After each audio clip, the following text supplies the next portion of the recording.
सहर व इसरार का सिलसिला खास, रोंगटे खड़े कर देने वाली दास्तान, कदम कदम एक मंजर हैरत अशां, लम्हा लम्हा रंग बदलते अतवार, गुनाह की दासियों की मस्तियां, हिर्सो हवस के पुजारियों के चमत्कार, एक चौंका देने वाली अछूती कहानी।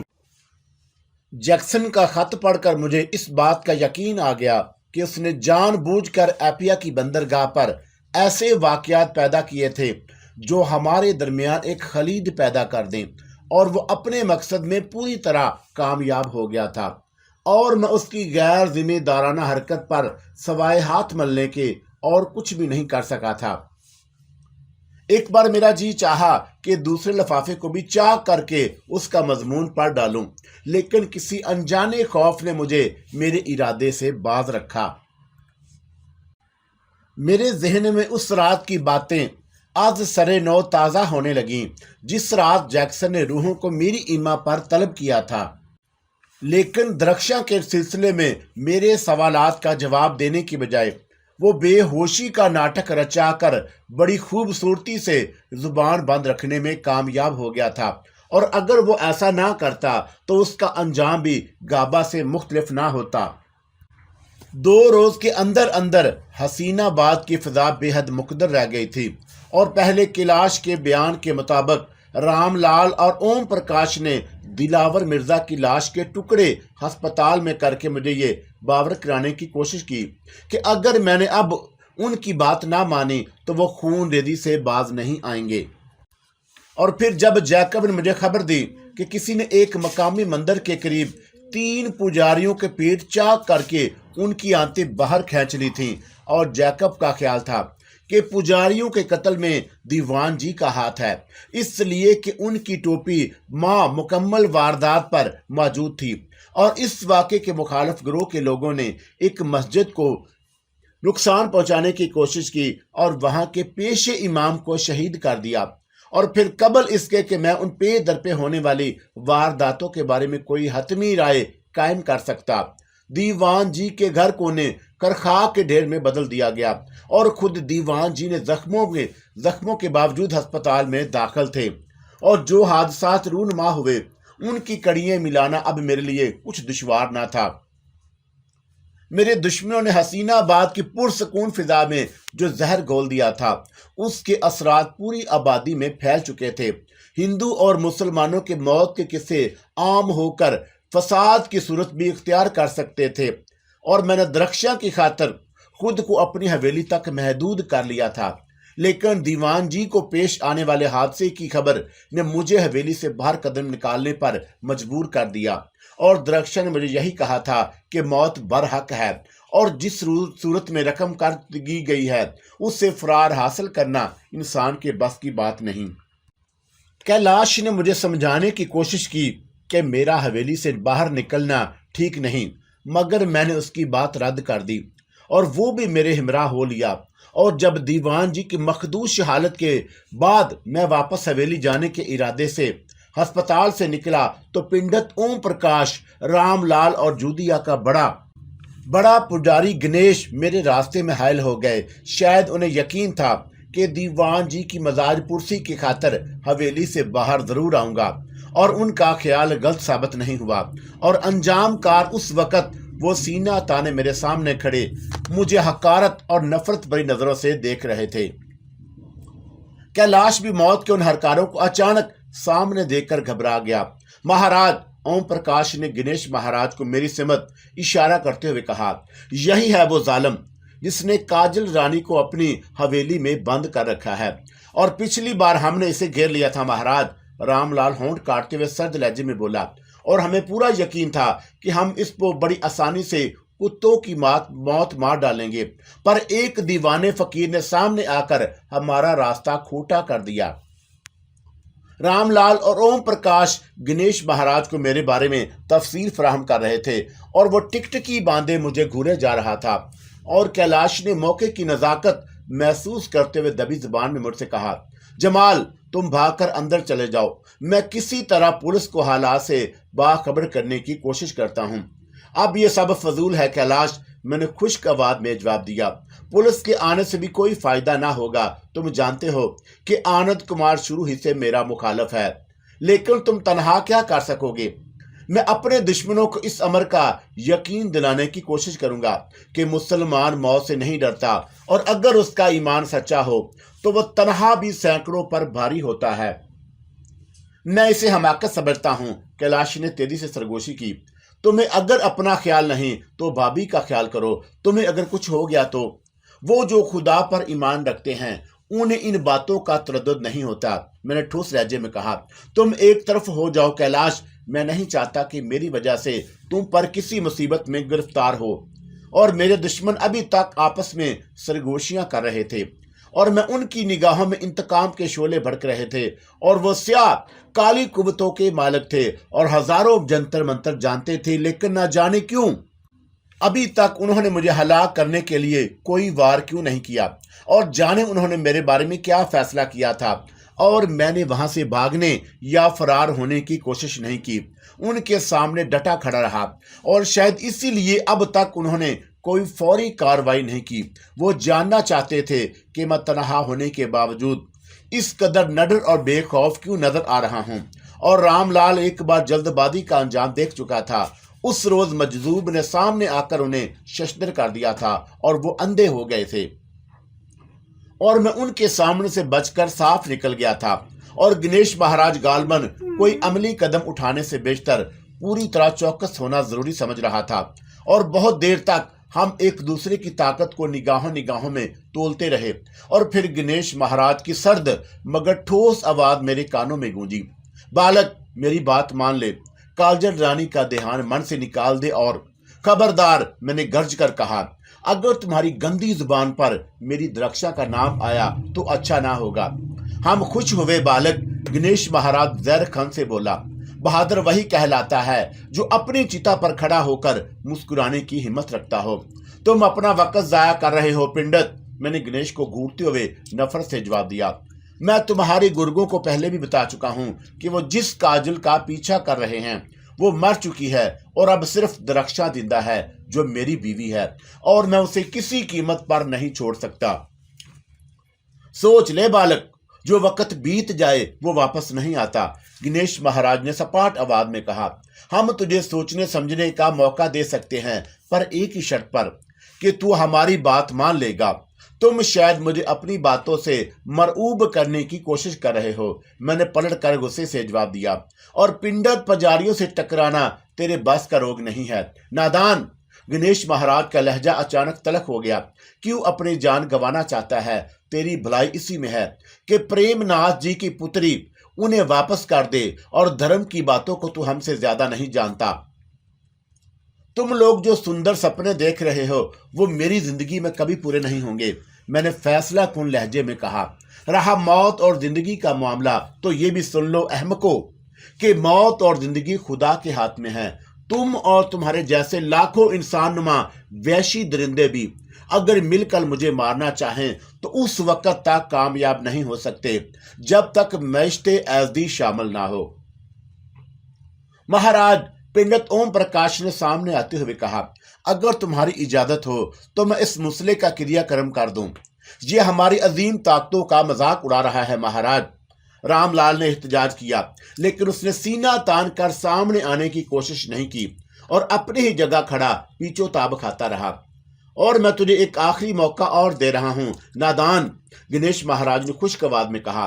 क्यों अपनी जान के पीछे हाथ धोकर पड़ गया है?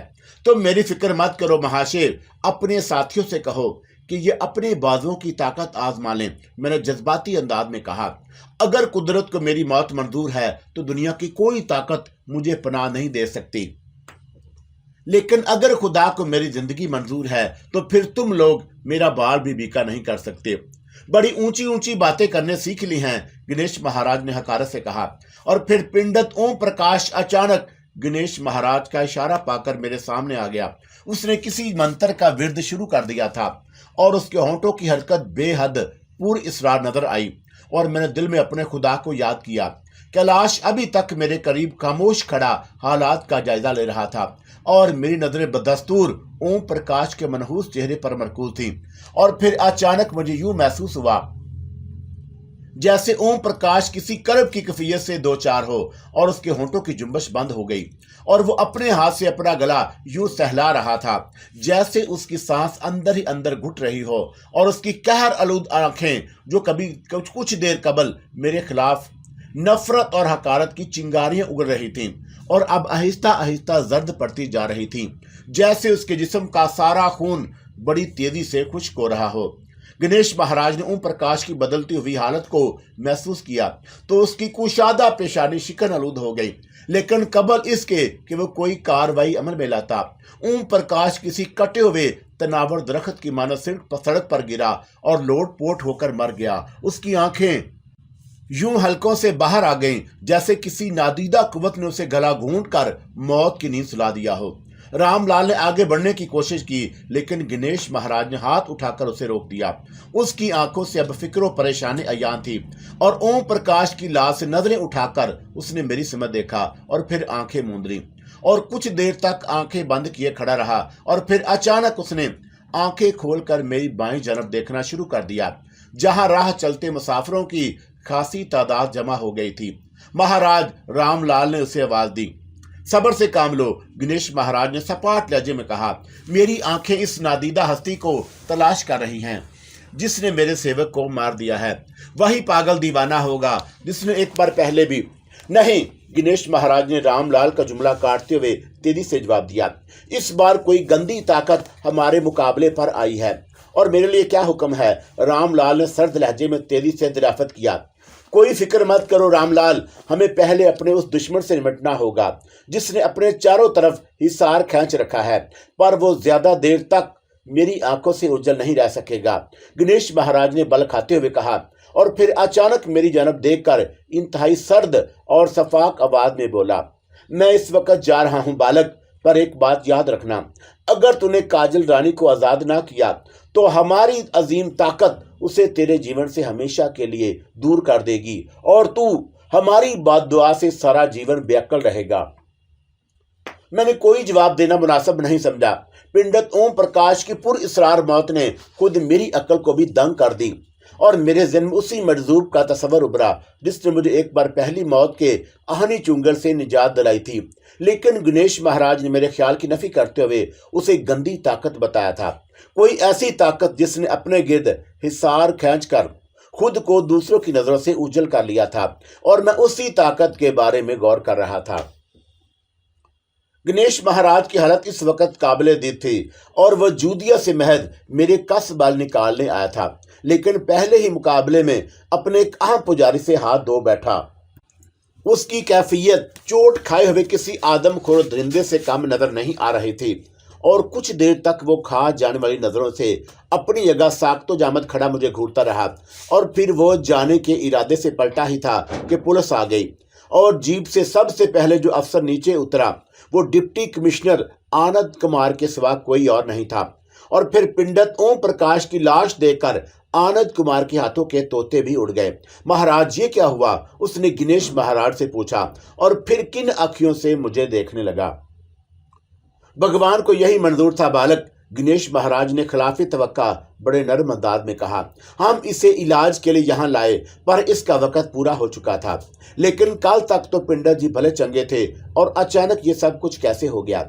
भगवान के फैसले अटल होते हैं। गणेश महाराज पिंडत ओम प्रकाश की मौत को एक कुदरती अमर करार देकर रामलाल के साथ वापस चला गया तो आनंद कुमार ने कागजात की खाना पूरी शुरू कर दी। उसकी नजरें बार बार मेरी जानब उठ रही थीं, लेकिन इस मौका पर उसने मुझे छेड़ना मुनासिब नहीं समझा, इसलिए कि जो कुछ पेश आया था उसके बेशुमार ऐनी शवाहद भी मौजूद थे। कैलाश ने मुझे वहां से चले जाने का मशवरा दिया, लेकिन हालात के पेश नज़र मैंने उसका मशवरा कबूल नहीं किया और पुलिस की कार्रवाई मुकम्मल हो गई तो ओम प्रकाश की लाश उठवा दी गई और फिर आनंद कुमार ने कैलाश का बयान भी कलम बंद किया और कैलाश ने सिर्फ यही कहा कि वह जिस वक्त अस्पताल से जाने के लिए बाहर आया ओम प्रकाश और उसके साथी वहां मौजूद थे और फिर गणेश महाराज के कहने के मुताबिक ओम प्रकाश का वक्त पूरा हो चुका था, जो वो अचानक गिर कर तड़पने लगा और कबल इसके कि उसे कोई तभी अमदाद पहुंचाई जाती, उसका जिस्म अकड़ कर सर्द हो गया। खान शहबाज खान भी गालिबन आप ही के अस्पताल में दाखिल है। आनंद कुमार ने सपाट आवाज में दराफत किया। जी हाँ, क्या आपको उम्मीद है कि वो अपने जख्मों से जांबर हो सकेगा? कोशिश करना हमारा फर्ज है, कैलाश ने संजीदगी से जवाब दिया। और आप मिस्टर जमाल, अचानक आनंद कुमार ने पहली बार मुझे मुखातब करते हुए कहा, आप यहाँ दीवान जी की इयादत के लिए तशरीफ लाए होंगे। आपका अंदाजा गलत नहीं है, मैंने सपाट लहजे में जवाब दिया। तो आनंद कुमार ने मुझे मैंने खेद नजरों से देखा और फिर हों चबाता हुआ वापस चला गया।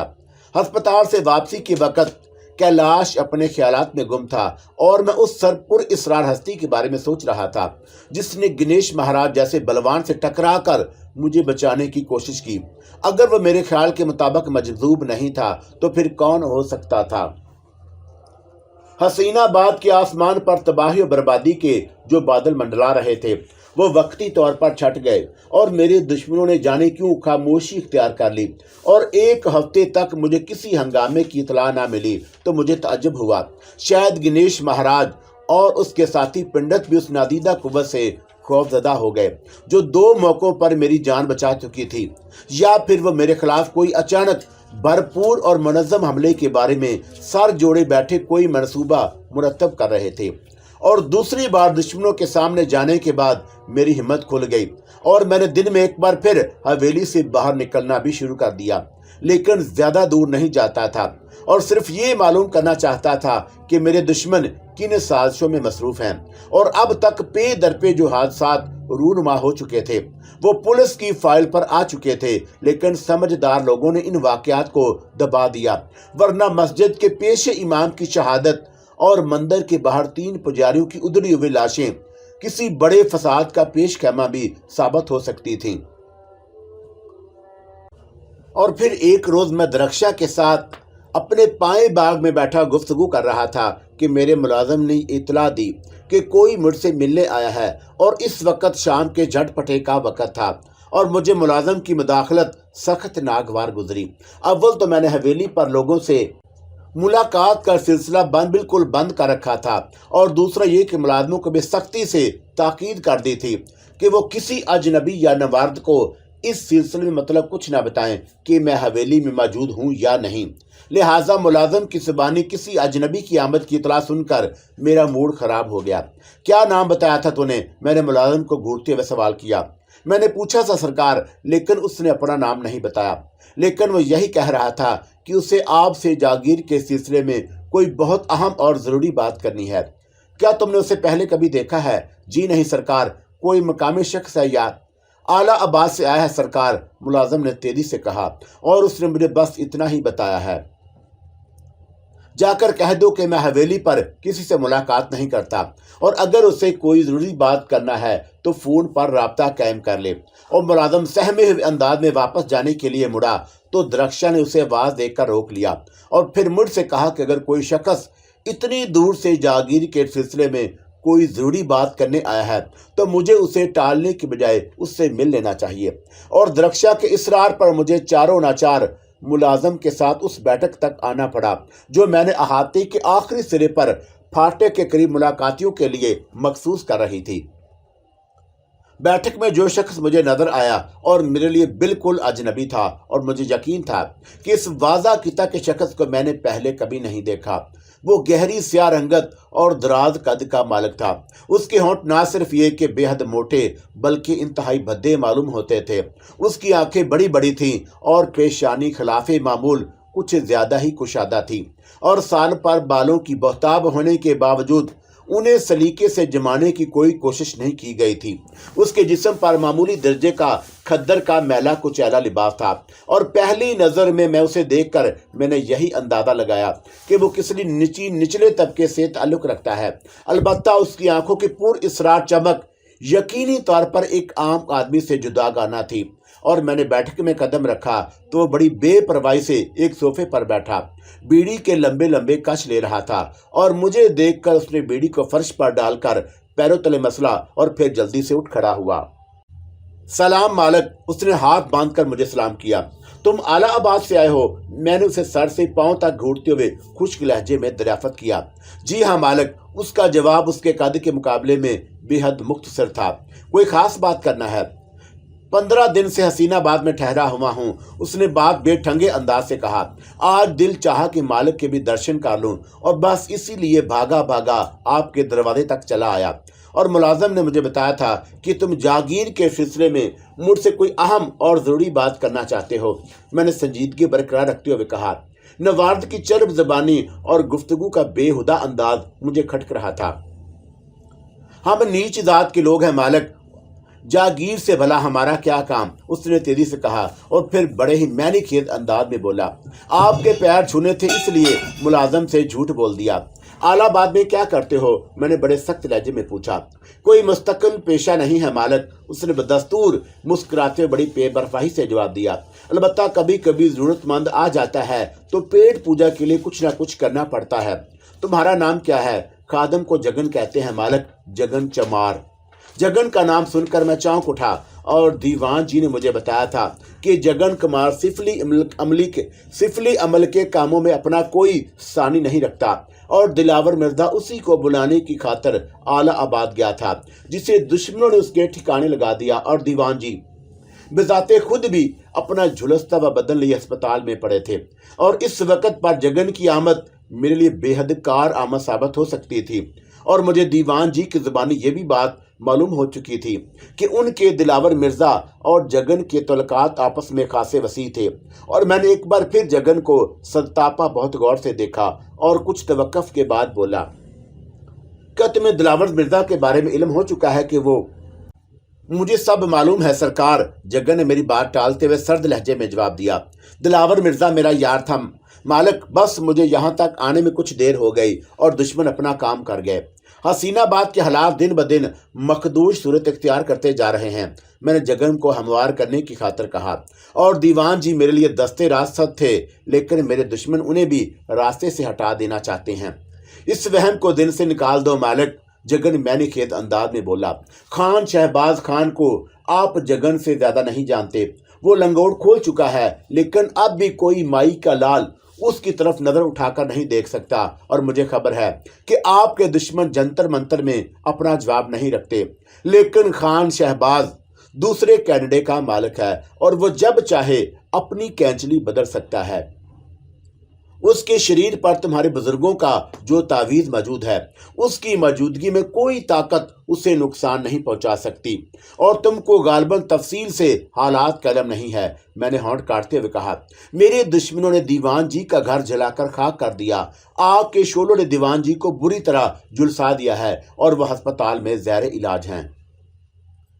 खान शहबाज की चालें शतरंज के घोड़े से भी ज्यादा खतरनाक और जहरीली होती हैं। जगन कुमार ने बड़ी राजदारी से सरगोशी की। अगर उसका घर बरकरार रहता और वो हट्टा कट्टा सीना ताने सड़कों पर दंदनाता रहता तो अस्पताल की बजाय जेल की किसी काल कोठरी में पड़ा सड़ रहा होता। और ये जो आनंद कुमार किस्म के पुलिस अफीसर हैं, ये गलियों में आवारा फिरने वाले कुत्तों से भी ज्यादा खतरनाक होते हैं। जरा सी आहट पाकर भौंकना शुरू कर देते हैं। खान शहबाज ने चालाकी से काम ना लिया होता तो ये कुत्ते उससे लिपट कर उसकी बोटियां नोचना शुरू कर देते। तुम ये क्या कहने की कोशिश कर रहे हो? मैंने जगन को घूरते हुए तेजी से पूछा। उसकी बातों ने मेरे दिल की धड़कन तेज कर दी। मंदिर के बाहर 3 पुजारियों की बम्बोड़ी हुई लाशों के करीब खान शहबाज की टोपी का पाया जाना बारूद के लिए भी किसी चिंगारी से कम ना होता, लेकिन इससे पहले कि कुत्तों के कान खड़े होते, दीवान जी ने धोबी पाट मारकर हालात का नक्शा ही बदल दिया। क्या? मैं हैरत से उछल पड़ा। क्या वो आग खुद दीवान जी ने ही लगाई थी? शिकारी कुत्तों से बचने का यही एक तरीका था सरकार, लेकिन अब फिक्र करने की कोई बात नहीं। आपका ये खादम जब तक यहाँ मौजूद है, कोई हराम का तुखम आपकी तरफ आंख भी उठाकर नहीं सकता। जगन के लहजे में बिला का एतमाद था और मैंने उसे अपने हक में मजीद हमवार करने की खातिर कहा। दीवान जी मेरे मौसन है, लेकिन गरीब दिलावर मिर्जा मेरी खातर बेगुनाह मारा गया। आप उसकी फिक्र ना करें, जगन हकारत से बोला। अभी तो सिर्फ ओम प्रकाश काम आया है। अपने यार का हिसाब चुकता करने की खातर मैं दूसरा नंबर काशी के महान पुजारी रामलाल का लगा दिया है। जगन का वार आज तक कभी खाले नहीं गया। क्या मतलब? मैंने हैरत से चौंकते हुए कहा। क्या पंडित ओम प्रकाश को तुमने मौत के घाट उतारा था? अभी तो खेल शुरू हुआ है मालिक, जगन ने बदस्तूर नफरत भरे लहजे में कहा। अभी तो मुझे जूदिया के पंडित गणेश महाराज की तलाश है, जो मेरे डर से किसी मंडल में छुप कर बैठ गया है।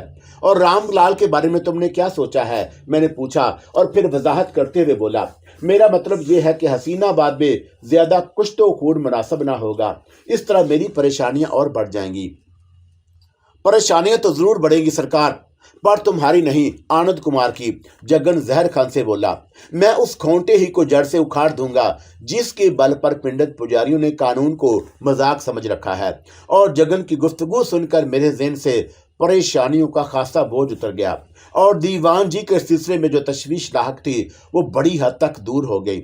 और दीवान जी ने मेरी खातर जिस बहादुरी और हिम्मत का सबूत पेश किया था उसकी मिसाल मिलना मुश्किल थी। और उन्होंने यकीनन निहायत दूर अंदेशी से काम लेते हुए बसात पलट दी थी, वरना पुजारियों के लाश के करीब उनकी टोपी का पाया जाना उनके हक में बाजी मात कर देने के लिए बेहद अहम और खतरनाक मोहरा साबित हो सकता था। मैंने बड़ी देर तक जगन से बातों में मसरूफ रहा और मैंने उसकी खिदमात की एवज उसे एक भारी रकम पेश करना चाही, लेकिन उसने यह कहकर इनकार कर दिया कि वह जो कुछ कर रहा है दिलावर मिर्जा के कत्ल के इंतकाम के तौर पर कर रहा है। अलबत्ता अगर मेरी जरूरत पेश आई तो मेरे सामने हाथ फैलाने से दरेग नहीं करेगा। जगन ने वापसी की इजाजत चाही तो मुझे अचानक गणेश महाराज के वह जुमले याद आ गए जिसने ओम प्रकाश के मरने के बाद मुझसे कहे थे। उसने मुझे ये बावर कराने की कोशिश की थी कि अगर मैंने द्रक्षा को आज़ाद ना किया तो वह अपनी गंदी कुव्वतों के जरिए उसे मेरी जिंदगी से हमेशा के लिए दूर कर देगा। और मैंने जगन से इस बात का जिक्र किया तो वह एक लम्हे को वो गंग हो गया और फिर मुझे दिलासा देते हुए बोला, गणेश महाराज को एक बार मेरे सामने आ लेने दें, मैं उसे ऐसे हौलनाक हालात से दो चार करके ईड़ियां रगड़ने पर मजबूर कर दूंगा कि फिर कोई पंडित या पुजारी आपकी तरफ नजरें उठाने की हिम्मत नहीं करेगा। और जगन के जाने के बाद मैं अंदर आ गया तो द्रक्षा बेहद मेरी मुंतजर थी और उसके बेहद इसरार पर मैंने उसे खुद से अपनी गुफ्तगू की तफसीर बताई तो वो फिक्रमंद होकर बोली, आखिर ये खून खराबा कब तक जारी रहेगा कि हम चैन और सुकून का सांस नहीं ले सकेंगे? खुदा पर भरोसा रखो, उसने चाहा तो सब कुछ ठीक हो जाएगा। और मैंने द्रक्षा को दिलासा देते हुए कहा और फिर उसका जहन बटाने की खातर आने वाले दिनों की बातें छेड़ दी और उसका चेहरा शर्म से तप कर गुलनार हो गया। हाथों से चेहरा छुपाकर वो लंबे लंबे कदम उठाती हुई हवेली के अंदर चली गई। मैं इन्हीं ख्यालात में गुम था कि कैलाश अस्पताल से वापस आ गया और मैंने सबसे बेशतर दीवान जी की हालत दरियाफत की। तुम्हें यह सुनकर खुशी होगी कि दीवान जी बहुत तेजी से जिंदगी की तरफ वापस लौट रहे हैं और आज वो कुछ देर तक मुझसे बातें भी करते रहे। कैलाश ने कहा, तुम्हारी खैरियत को खास तौर पर दरियाफत कर रहे थे। उन्हें अस्पताल से बाहर आने में कितने दिन लगेंगे? मैंने संजीदगी से पूछा।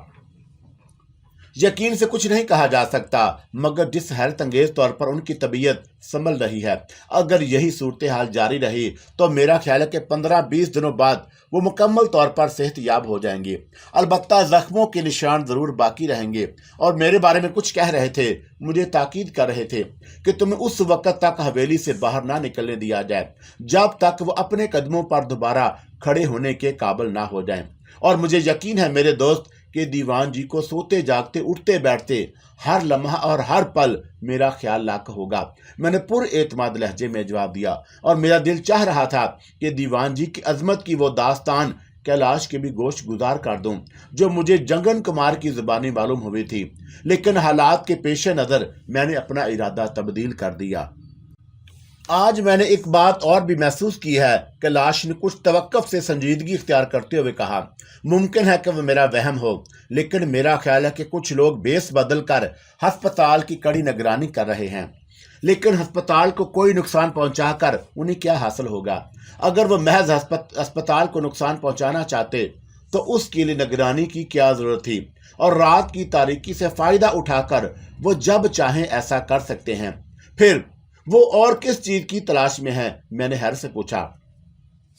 मेरा अंदाजा अगर गलत नहीं तो वो दीवान जी की निगरानी पर तैनात किए गए हैं, कैलाश ने दबी जुबान में कहा। और पुजारियों की लाशों के पास दीवान जी की जो टोपी मिली है वो यकीनन पुलिस के रिकॉर्ड में बड़ी अहमियत की हामिल होगी। लेकिन उसी रात चौंका दीवान जी के मकान को भी आग लगा दी गई, इसलिए बात दब कर रह गई है। और वो अगर चाहें तो दीवान जी का बयान भी ले सकते हैं। और ये भी तो हो सकता है कि मेरे दुश्मन ने दीवान जी को फंसाने की खातिर एक खूबसूरत जाल बुना हो। और मैं हर हाल में तुम्हारा दोस्त हूं जमाल, कैलाश ने मेरी बात का मकसद समझते हुए कहा। मेरा ख्याल है कि जो लोग अस्पताल की निगरानी कर रहे हैं वो पुलिस के सादा लिबास वाले नहीं हो सकते। और फिर वो कौन होंगे? हमारे दुश्मन। उन्हें यकीनन दीवान जी के सिलसिले में एक एक लम्हे की खबर दरकार होगी। और ये भी हो सकता है कि वो दीवान जी को ठिकाने लगाने के लिए अस्पताल के इर्द गिर्द मंडला रहे हों। कैलाश तुम घबराओ नहीं, कैलाश ने मेरी बात काटते हुए तेजी से कहा। मौत और जिंदगी भगवान के इख्तियार की बात है, लेकिन मैंने अपनी तरफ से अस्पताल के अमले को दीवान जी का हर तरह से ख्याल रखने की ताकीद कर दी है। इसके अलावा एक काबिल एतमाद चौकीदार की खुफिया ड्यूटी भी लगा दी है कि अगर अस्पताल के जाने पहचाने अमले के अलावा कोई शख्स कमरे में दाखिल होने की कोशिश करे तो उसके साथ कोई नरम बर्ताव ना किया जाए। और कैलाश की बात सुनकर मैं एक लम्हे को बुखला गया। अगर दुश्मन दीवान जी की मौत के खवाह थे तो वो अस्पताल के अमले को किसी फर्द को भी भारी मुआवजा देकर खरीद सकते थे और इस तरह जहर दिलवाकर उन्हें बाआसानी मौत की घाट उतारा जा सकता था। और मैंने इस शुबे का तहार कैलाश पर भी करना चाहा, लेकिन फिर मुझे अचानक जगन का ख्याल आ गया। वो हसीनाबाद में दिलावर मिर्जा के खून का इंतकाम लेने आया था और उसने दीवान जी की हिफाजत के ख्याल को भी नजरअंदाज नहीं किया होगा। और फिर मुझे उस तावीज़ का भी ख्याल आ गया जो दीवान जी के बाजू पर मौजूद था। और उस बरकती तावीज़ की मौजूदगी में नापाक और गंदी कुव्वतें उसका कुछ नहीं बिगाड़ सकती थीं। तुम किस सोच में गुम हो गए? कैलाश ने मेरी अचानक खामोशी को महसूस करते हुए कहा और तेजी से पूछा। और फिर खुद ही मुझे यकीन दिलाते हुए कहा कि तुम मेरे अजीज तरीन दोस्त हो जमाल, मुझ पर एतमाद रखो। अगर कोई जरूरत पेश आई तो मैं दीवान जी की खातिर अपनी जिंदगी कुर्बान कर देने से भी दरेग नहीं करूंगा। और मुझे यकीन है कैलाश, मैंने संजीदगी से जवाब दिया और फिर कुछ सोचते हुए बोला, क्या यह मुमकिन नहीं कि हम दीवान जी को अस्पताल से अपने हवेली में मुंतकिल कर दें? मैं इस पहलू पर भी गौर कर चुका हूं। मैंने दीवान जी की दिलजोई की खातिर उसके सामने भी यही मशवरा किया था, लेकिन उन्होंने बड़ी सख्ती से मेरी तजवीज़ मुस्तरद कर दी। कैलाश ने मुझे बताया कि दीवान जी का ख्याल है कि अगर उन्हें हवेली में लाया गया तो पुलिस उनकी तरफ से ज्यादा चौकन्ना हो जाएगी। क्या तुम उन चेहरों को पहचानते हो जो अस्पताल के इर्द गिर्द मंडला रहे हैं? नहीं, मैंने उन्हें पहले कभी नहीं देखा और मुमकिन है कि जिस हुलिये में मुझे नजर आए हों वो उनके असल हुलिये ना हों। और क्या ये मुनासिब ना होगा कि तुम अपनी तरफ से पुलिस में इस बात की रिपोर्ट दर्ज करा दो कि मशकूक लोग तुम्हारे अस्पताल के आसपास मंडलाते देखे जा रहे हैं, और इस तरह ज़ाब्ते की कार्रवाई भी मुकम्मल हो जाएगी। और खुदा न ख्वास्ता अगर हालात ने कोई संगीन सूरत इख्तियार कर ली तो यही रिपोर्ट हमारे लिए कार आमद भी साबित हो सकेगी। वो रात मेरे लिए बेहद पुरसकून थी। जगन की आमद ने मुझे हालात की जानब से बेफिक्र कर दिया और मुझे यकीन था कि गणेश महाराज और रामलाल ने भी पिंडित ओम प्रकाश की पुरइसरार कुव्वत के पीछे किसी मजबूत हाथ की मौजूदगी को महसूस कर लिया था। और यही वजह थी जो गणेश महाराज ने अस्पताल से जाने में बड़ी इजलत से काम लिया और फिर खुद को महफूज रखने की खातिर अपने अतराफ कोई मंडल खींचकर दूसरों की निगाहों से रूपोश हो गया।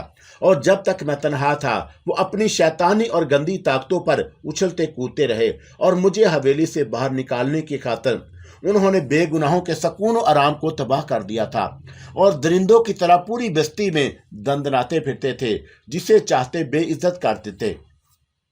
उन्हें अपने जंतर मंतर और ताकत पर बड़ा नाज था। इसी गरूर के नशे ने उन्हें अंधा कर दिया था और पुलिस की दर पर्दा हमायत पाकर वो अपनी मनमानी करने के लिए आज़ाद थे।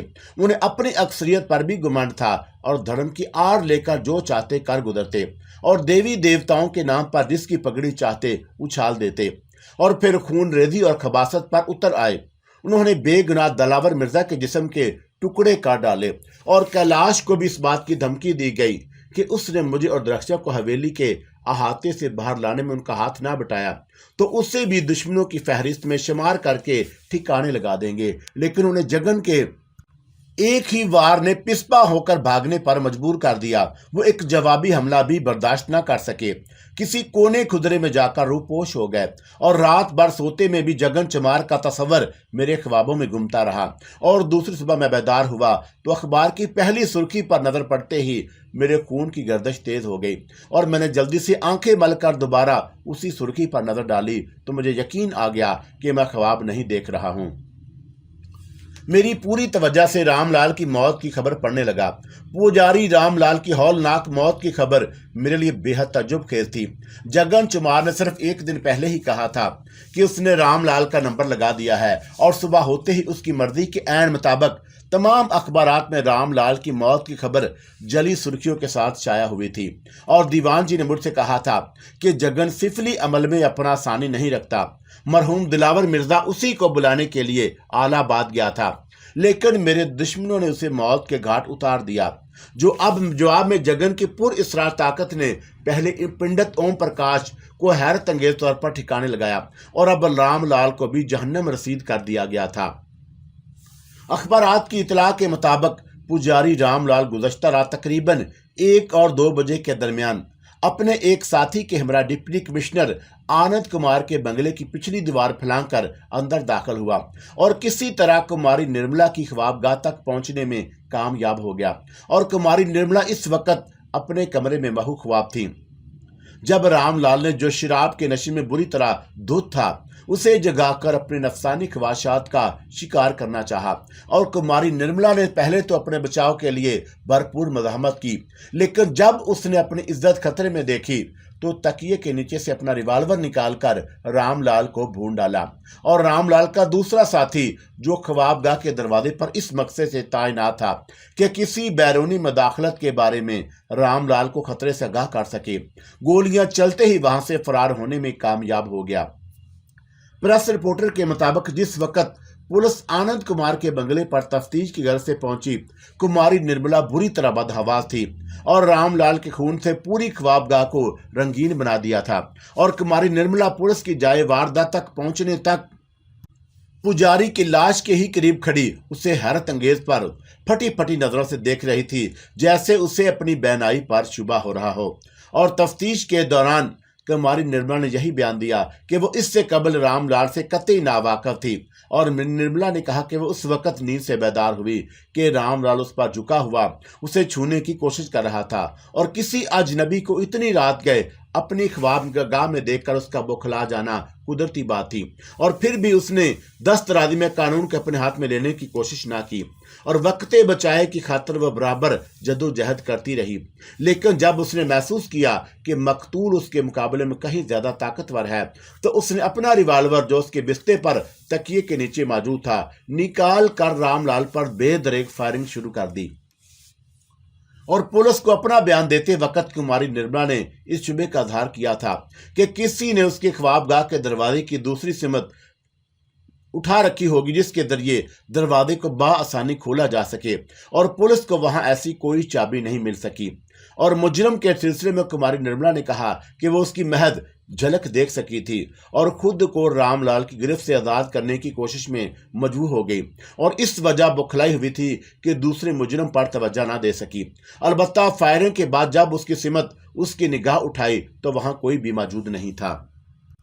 और वो दूसरा शख्स कौन था? मैं खासी देर तक जहनी जिम्नास्टिक करता रहा और आखिरकार थक हार कर जगन की पेशगोई के पेशे नजर उसी नतीजे पर पहुंचा कि रामलाल की मौत में जो नुक्ते पुलिस और सुराग रसानों के लिए भी बासे तशवीश और नाकाबिल यकीन साबित हो सकते हैं, उनकी पुष्ट पर सवाई जगन चमार के सिफली अमल की और किसी का हाथ नहीं हो सकता। और इस ख्याल से कि कहीं दरख्शां इस वारदात से मुतासर ना हो, मैंने अखबार उठाकर ड्राइंग रूम में रखवा दिए। और यूं भी दरख्शां अखबार पढ़ने की आदी नहीं थी, लेकिन फिर भी मैंने एहतियात लाजमन समझी। शाम तक मेरा जहन रामलाल और जगन की ज़ात में उलझा रहा और मेरा ख्याल था शायद जगन चमार आज खुद मुझसे राब्ता कायम करने की कोशिश करेगा, लेकिन ऐसा नहीं हुआ। حالات کی نزاکت کے تحت غالباً اس نے مجھ سے دور رہنا ہی زیادہ مناسب سمجھا تھا، اور درخشاں کو اس واردات کے بارے میں مطلب کوئی علم نہیں تھا۔ لیکن اس وقت جب وہ پائیں باغ میں سبزے پر میرے ساتھ بیٹھی چائے پی رہی تھی اور ملازم نے خلاف توقع مجھے ڈپٹی کمشنر آنند کمار کے آنے کی اطلاع دی تو میرے علاوہ درخشاں بھی چونک اٹھی، اور میں نے ملازم سے کہا کہ وہ آنند کمار کو عزت سے ڈرائنگ روم میں بٹھائے، میں لباس تبدیل کر کے آتا ہوں۔ کیا بات ہے جمال؟ ملازم کے جانے کے بعد درخشاں نے بے حد سنجیدگی سے دریافت کیا۔ آنند کمار اس وقت کس مقصد سے آیا ہے؟ اور میرا خیال ہے کہ وہ اپنی بیوی کے سلسلے میں مجھ سے کوئی قانونی مشورہ لینے کی غرض سے آیا ہوگا، میں نے بظاہر بے پرواہی سے کہا۔ کیا ہوا اس کی بیوی کو؟ درخشاں نے چونکتے ہوئے دریافت کیا۔ کل رات کسی نے خواب گاہ میں داخل ہو کر اس کی عزت سے کھیلنے کی کوشش کی تھی، اور نرملا نے خود کو محفوظ رکھنے کی خاطر اسے گولی مار کر ہلاک کر دیا، اور میں نے بدستور بے پرواہی کا مظاہرہ کیا، اور میرا خیال ہے کہ آنند کمار اسی سلسلے میں آیا ہوگا۔ میں درخشاں کو تسلی دینے کے بعد لباس تبدیل کر کے روم میں داخل ہوا تو میری توقع کے عین مطابق آنند کمار اس وقت بے حد فکر مند نظر آ رہا تھا۔ اس کی آنکھوں سے وحشت ٹپک رہی تھی، اور وقت کی ایک ہی کروٹ نے اس کے سارے کس بال نکال دیے، اور مجھے دیکھتے ہی وہ تیزی سے اٹھ کھڑا ہوا۔ مسٹر جمال، وہ بنا کسی تحمید کے بولا، میں اس وقت نرملا کے سلسلے میں حاضر ہوا ہوں، اور مجھے یقین ہے کہ اخبارات کے ذریعے واقعات کا تھوڑا بہت علم آپ کو ہو گیا ہوگا، اور مجھے بے حد افسوس ہے مسٹر آنند، میں نے اپنے دل کی دھڑکنوں پر قابو پاتے ہوئے سنجیدگی سے کہا، اور میں آپ کے کس کام آ سکتا ہوں؟ میری درخواست ہے کہ آپ کسی طرح نرملا کی ضمانت کرا لیں، آنند کمار نے ہونٹ چباتے ہوئے کہا، اور اس کیس میں اپنے کسی ذاتی افسر و سوگ کو نہیں استعمال کرنا چاہتا۔ اور میں دنگ رہ گیا، کیونکہ علاقے میں اور بھی بہت سے لوگ تھے جن میں ہندو بھی تھے اور مسلمان بھی۔ شاید یہ ان کا بھی کارنامہ تھا کہ آپ کا حکم سر آنکھوں پر۔ پلیز مسٹر جمال، آنند کمار تیزی سے میری بات کاٹتے ہوئے بولا، میری عزت بتا لیجئے، میں جیون بھر آپ کا یہ احسان یاد رکھوں گا۔ اور میں نے کچھ پس و پیش کے بعد مثلاً آنند کمار کی بات قبول کر لی تو اس کی آنکھوں میں امید کی کرن جگمگا اٹھی۔ کہ اخبارات میں جو تفصیل آ چکی ہیں وہ میں نے کچھ توقف کے بعد سوال کیا۔ کچھ نئے حالات بھی سامنے آئے ہیں، اس نے تیزی سے جواب دیا، اور میں ابھی یہاں سے جاتے ہی جگدیش کو ہدایت کر دوں گا کہ وہ آپ کے ساتھ مکمل تعاون کرے، اور کیس کی تفتیش اسی کے ذمہ ہے، اور آپ اس پر پوری فائل کا مطالعہ کر سکتے ہیں۔ میں صبح ہوتے ہی کماری نرملا کے سلسلے میں وکالت نامہ داخل کر کے ضمانت کی کوشش شروع کروں گا، اور مجھے امید ہے کہ ضمانت کرانے میں کامیاب ہو جاؤں گا۔ لیکن کیا یہ ممکن ہے کہ میں وکالت نامہ سائن کرانے سے بیشتر کماری نرملا سے ملاقات کر سکوں؟ کیا یہ ملاقات ضروری ہے؟ جی ہاں، میں نے پیشہ ورانہ انداز میں وکالت نامے پر دستخط کرانے کے علاوہ میں کچھ ضروری باتیں بھی دریافت کرنا چاہوں گا، کچھ ایسے اہم نکتے جن پر ضمانت کا انحصار ہوگا، اور میرا خیال ہے کہ اس سلسلے میں بھی جگدیش آپ کی مدد کر سکے گا۔ ٹھیک ہے، آپ گھر پہنچ کر انسپکٹر جگدیش کو ضروری ہدایت کر دیں، اور میں اندھیرا پھیلنے کے بعد کسی وقت بھی اس سے رابطہ قائم کر لوں گا۔ مسٹر جمال، پلیز مسٹر آنند، میں نے ڈپٹی کمشنر کی آنکھوں سے اس کے احسانات کا اندازہ لگاتے ہوئے جلدی سے کہا، آپ مجھ پر بھروسہ رکھیں، میں آپ کو یقین دلاتا ہوں کہ بحیثیت بیرسٹر میں کماری نرملا اور آپ کی عزت اور شہرت کا تحفظ کرنا اپنا اولین فرض سمجھوں گا۔ میں آپ کا یہ احسان، دوستوں کے حساب ہمیشہ دل میں ہوتے ہیں۔ میں نے ایک بار پھر آنند کمار کو جملہ مکمل کرنے کا موقع نہیں دیا، اور پھر کچھ دیر بعد اسے رخصت کرنے کی خاطر میں بطور خاص حویلی کے بیرونی پھاٹک تک اس کے ساتھ گیا تھا۔ اس وقت میرے حق میں سازگار ہو رہا تھا، اور حالات نے آنند کمار کو میری دہلیز پر جھکنے پر مجبور کر دیا، اور میں نے اس واقعے کو رائے گاہ نہیں جانے دیا۔ اسی رات میں انسپکٹر جگدیش سے ملا، جسے میرے سلسلے میں آنند کمار کی جانب سے ہدایت مل گئی تھی، اور بظاہر اس نے بڑی گرم جوشی سے میرا استقبال کیا، مگر اس کی آنکھوں میں تعصب کی جو چنگاریاں روشن تھی وہ میری نگاہوں سے پوشیدہ نہ رہ سکیں، اور میں نے مسکراتے ہوئے اس سے مصافحہ کیا، اور پھر کچھ دیر بعد میں انسپکٹر جگدیش کے ہمراہ حوالات میں موجود تھا، جہاں مجھے کماری نرملا سے ملاقات کرنی تھی۔ पहली नजर में कुमारी निर्मला मुझे बेहद मुख्तलिफ नजर आई। हालात की सितम ज़रीफी ने एक ही झटके में उसके चेहरे की तमाम जिंदगी ने छोड़ कर रख दी और उसकी आंखें बेनूर और बेकैफ नजर आ रही थी। गुदाज होंठ जिनकी एक मुस्कान ही दिलों को जलाकर खाकसर कर देती थी, मानद मानसी थी, और गालों पर मेकअप की लंबी कमीज थी जो उसके हुस्न को और चार चांद लगा देता था। चंद लम्हे मैं खामोश खड़ा कुमारी निर्मला को देखता रहा और जिस वक्त मैं हवालात में दाखिल हुआ वो अपने ख्यालों में गुम नजरें झुकाए बैठी थी और मेरी आवाज पर यूं चौंकी जैसे कोई भयानक ख्वाब देखते देखते अचानक बेदार हो गई हो। और फिर उसकी आंखों के गोशे भीगने लगे तो जल्दी से उसने अपना मुंह दीवार की जानब कर लिया। इंस्पेक्टर, मैंने आहिस्ता से जगदीश को मुखातब किया, क्या मैं तन्हाई में निर्मला देवी से गुफ्तगू कर सकता हूँ? जगदीश ने मेरा सवाल सुनकर कोई जवाब नहीं दिया और पलट कर मुझे तेज नजरों से घूरा। वो कुछ कहना चाहता था मगर फिर कुछ सोचकर सर को असबात में खफीफ सी जुम्बश दी और एड़ियों के बल घूमकर हवालात से बाहर चला गया और मैंने अपना वकालतनामा जो पहले से तैयार किया था फाइल से निकाला और उसे निर्मला के सामने करते हुए संजीदगी से बोला, निर्मला देवी, बराह करम इस वकालतनामे पर अपने दस्तखत कर दीजिए। और वह मेरी बात सुनकर तेजी से पलटी। शायद उसे अपनी कुव्वते गोयाई पर शुबा हो रहा था और मुझे हैरत से घूरने के बाद उसने वकालतनामे को बहुत गौर से देखा और फिर अपना निचला होंठ दांतों तले खींच लिया। शर्मिंदगी के एहसास और वक़्त की सितम ज़रीफ़ी ने उसे मोहरे बलब कर दिया था।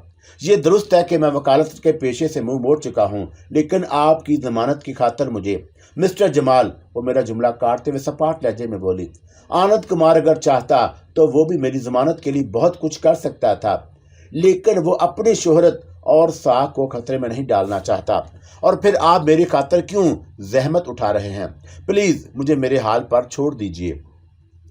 मैंने निर्मला के चेहरे पर उभरने वाले तासरात और उसकी गजाली आंखों में आनंद कुमार के नाम के साथ कूदने वाली नफरत को बहुत गौर से देखा। वो अपनी जगह हक बजानब थी। मैं जो कुछ कर रहा हूं वे मेरा फर्ज है, मैंने बदस्तूर संजीदगी से जवाब दिया। क्यों, किस लिए? निर्मला तेज लहजे में पूछा। जब आप बैरिस्ट्री छोड़ चुके हैं तो महज मेरी खातर क्यों जहमत उठा रहे हैं? इसलिए कि मेरी और आपकी मौजूदा हैसियत और गुर्गो हालात एक दूसरे से बड़ी यकसानियत रखते हैं। मैंने नहायत चकबदस्ती से एक नफ्सियाती हरबा इस्तेमाल करते हुए उसे मुतमिन किया और फिर जेब से कागज कलम निकाल कर आहिस्ता से निर्मला की जानिब बढ़ा दिया। एक सानी तक वो मेरे जुमलों पर गौर करती रही और वह मेरी बात की गहराइयों तक पहुंचने की कोशिश कर रही थी। और फिर उसने होंठ काटते हुए कलम लिया और वकालतनामे पर दस्तखत करके मुझे वापस कर दिया।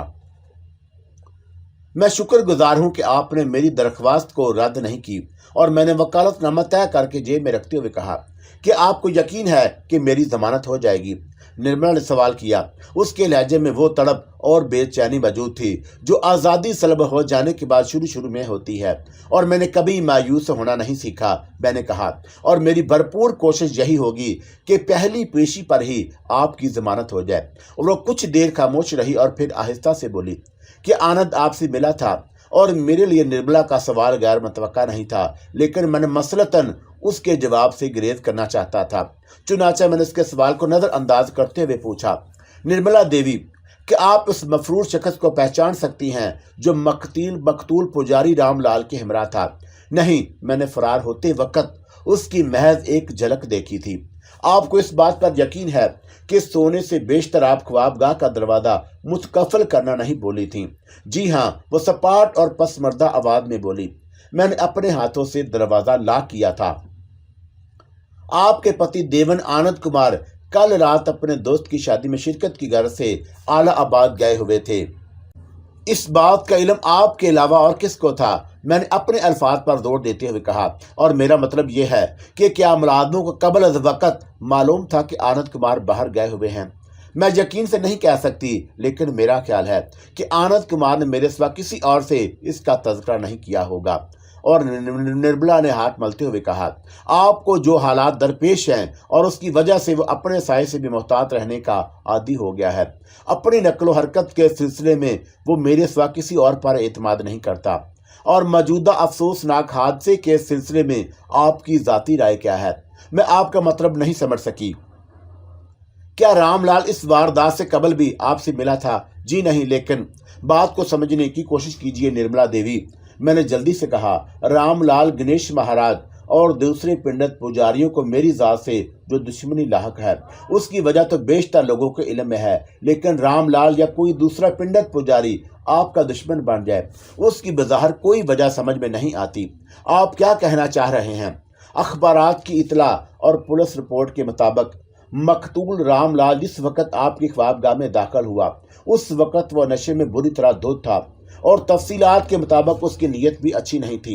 लेकिन सवाल ये पैदा होता है कि अगर मकतूल नशे में डूबकर महज अपनी हवस को आग को बुझाना चाहता था, तो उसके ज़हन में आप ही का ख्याल क्यों आया? और फिर आपकी ख्वाबगाह की चाबी उसके पास कहाँ से आई?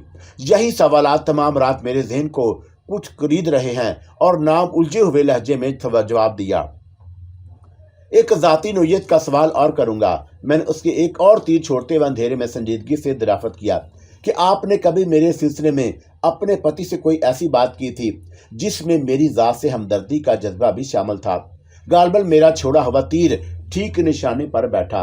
एक बैरिस्टर की हैसियत से हादसे के पेश नज़र मुमकिन अमकानात के बारे में खरीदने की कोशिश की थी और मैं नहीं चाहता था किसी जाविये से भी जगन चुमार का नाम दरमियान में आए।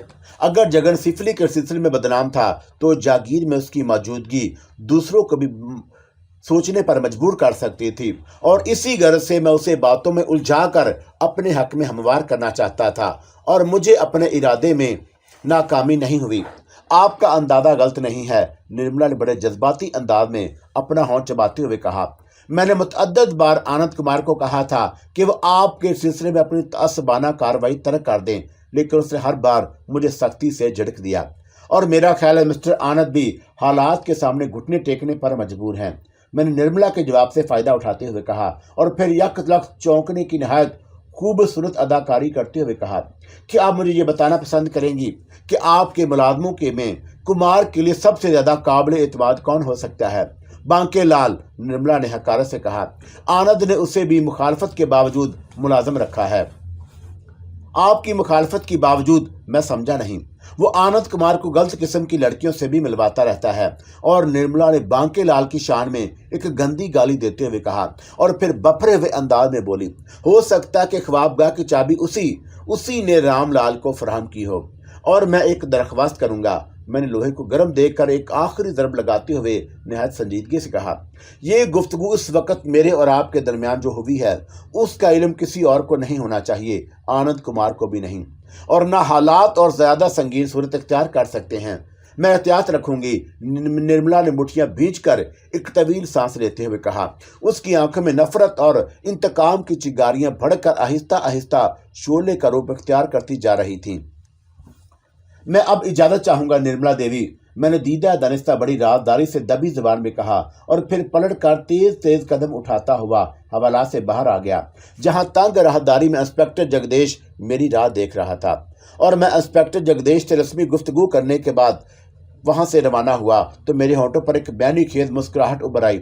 हालात की बदलती करवटों ने कुछ ऐसा रुख इख्तियार कर लिया था कि निर्मला को अपनी बर्बादी में आनंद कुमार और बांके लाल की मुश्तरका साजिश नजर आने लगी, और मैंने भी कुमारी निर्मला को अशारों किनारों में यही बावर कराने की कोशिश की थी कि रामलाल का शराब के नशे में धुत होकर इतनी रात गए किसी बुरी नीयत से उसकी ख्वाबगाह में दाखिल होना किसी गहरी साजिश का नतीजा है, और इस साजिश में घर ही के फर्द या अफराद का हाथ शामिल है, और मेरा हाथ स्टीयरिंग पर था और नजरें हेडलाइट्स की रोशनी में सड़क पर जमी हुई थी, और ज़हन कुमारी निर्मला को पेश आने वाले हादसे के बारे में गौर कर रहा था कि अचानक हवेली के करीब एक संसार मोड़ पर मैंने फुल ब्रेक मारकर गाड़ी को रोक लिया, और मेरा ये अमल हर चंद के बेहद अजतराबी और बेख्तियारी था, लेकिन बिला मकसद नहीं था।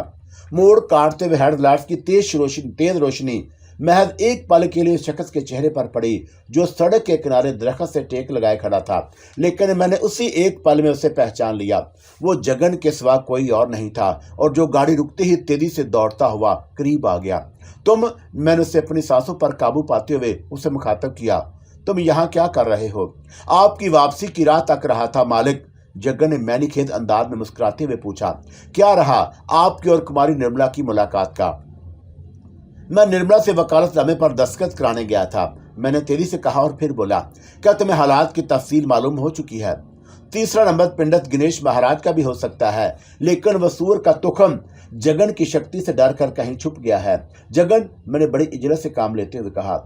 निर्मला का बयान है कि रामलाल के हमरा एक शख्स और भी था, और ये सब काली कुव्वतों के करिश्मे हैं मालक। आप इन बातों का अपने समय क्यों बर्बाद करते हैं? जगन ने सपाट आवाज में जवाब दिया और फिर अपना मकरूह चेहरा मेरे करीब लाते हुए बड़ी राजदारी से बोला, आप कोई फिक्र ना करें सरकार, कल सुबह पहले ही पेशी पर निर्मला देवी की जमानत हो जाएगी।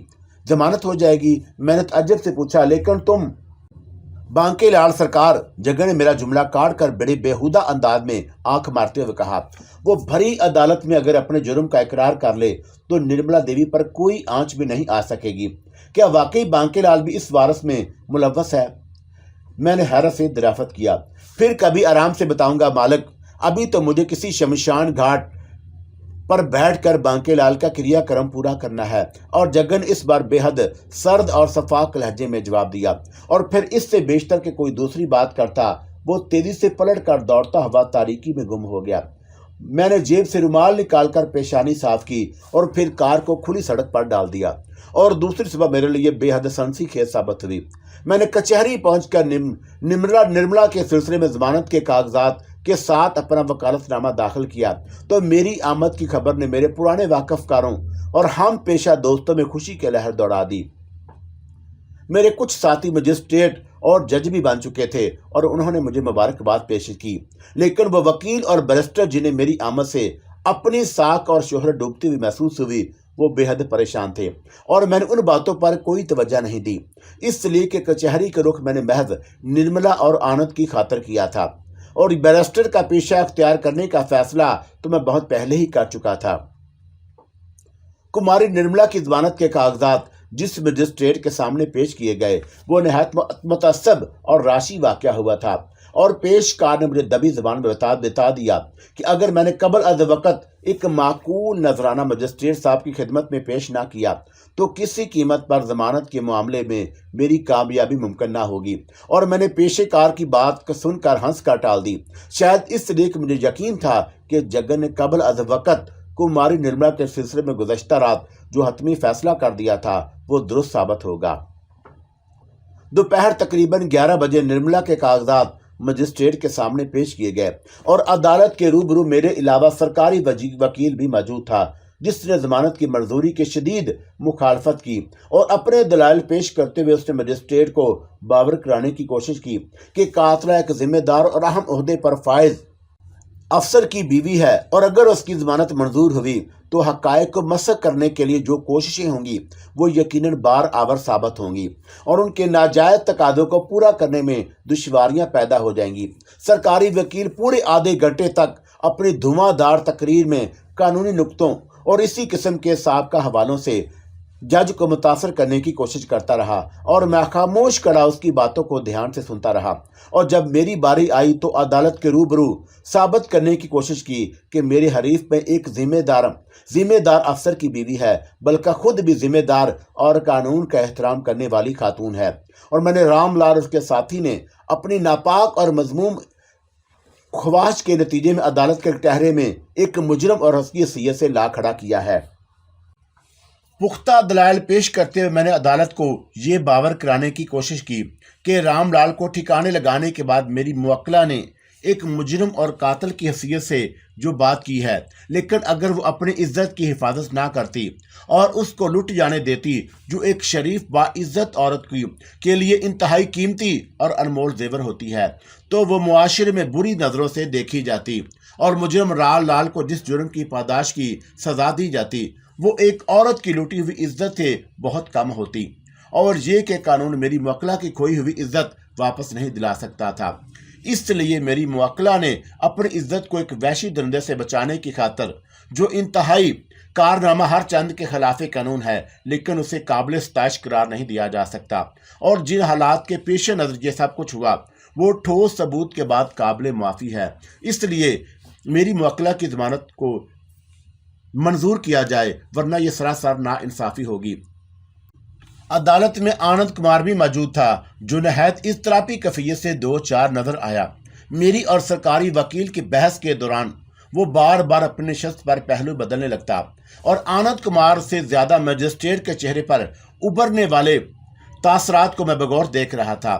سرکاری وکیل کے دلائل کے سننے کے بعد وہ جس انداز میں اپنے سر کو اسباق کے طور پر جنبش دیتا، اس سے یہی ظاہر ہوتا تھا کہ وہ سرکاری وکیل سے اتفاق کر رہا ہے، اور اس کے برعکس جب میں اپنے ٹھوس دلائل پیش کرنے لگتا تو وہ برا سا منہ بنا کر یا تو مجھے ناگوار نظروں سے گھورتا رہتا یا محض وقت گزاری کی خاطر اپنے سامنے رکھے ہوئے فائل کے کاغذات الٹنے پلٹنے لگتا۔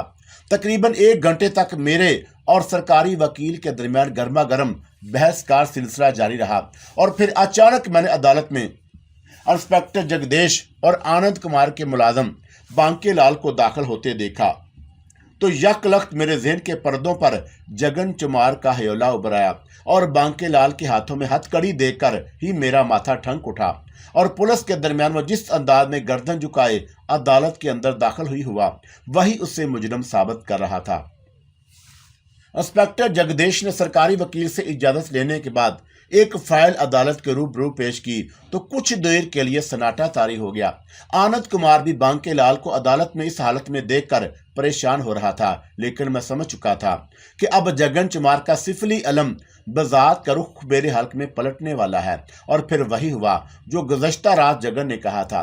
مجسٹریٹ نے انسپکٹر جگدیش کی پیش کردہ فائل کا مطالعہ کر لینے کے بعد بانکے لال کو حوالات بھیجنے کا حکم صادر فرمایا اور کماری نرملا کی ضمانت منظور کر لی، اور بعد میں مجھے انسپکٹر جگدیش کے ذریعے اس بات کا بھی علم ہو گیا کہ بانکے لال نے اپنے اقبالی بیان میں اس جرم کا اقرار کر لیا تھا کہ وہ مقتول پجاری رام لال سے ملا ہوا تھا، اور نرملا کی خوابگاہ کی دوسری چابی اسی نے بنوا کر رام لال کو دی تھی، جس کے عوض رام لال نے اسے 2000 روپے دیے تھے۔ انسپکٹر جگدیش نے بانکے لال کے اقبالی بیان کے ساتھ ہی دوسری چابی اور 2000 روپے جو اس نے بانکے لال کے کوارٹر سے تلاشی لینے پر برآمد کیے پیش کر دیے، جس کے بعد عدالت کے پاس کماری نرملا کی ضمانت منظور کر لینے کے سوائے کوئی دوسرا چارہ کار نہیں تھا، اور میں عدالت سے باہر نکلا تو آنند کمار نے میرے قریب آتے ہوئے سرگوشی کی، مسٹر جمال، میں آپ کا یہ احسان ہمیشہ یاد رکھوں گا، اور میں نے جو کچھ کیا وہ میرا فرض تھا۔ میں نے سنجیدگی سے جواب دیا اور پھر کہا، ابھی تو صرف ضمانت ہوئی ہے، اصل خوشی تو مجھے اس دن ہوگی جس روز کماری نرملا کو باعزت طور پر قتل کے جرم سے بری کر دیا جائے گا۔ بھگوان کرے کہ ایسا ہی ہو، ہمت سے کام لیجیے مسٹر آنند، میں نے اسے دلاسا دیتے ہوئے کہا، خدا جو بھی کرتا ہے اس میں انسان کی کوئی نہ کوئی بھلائی ضرور ہوتی ہے۔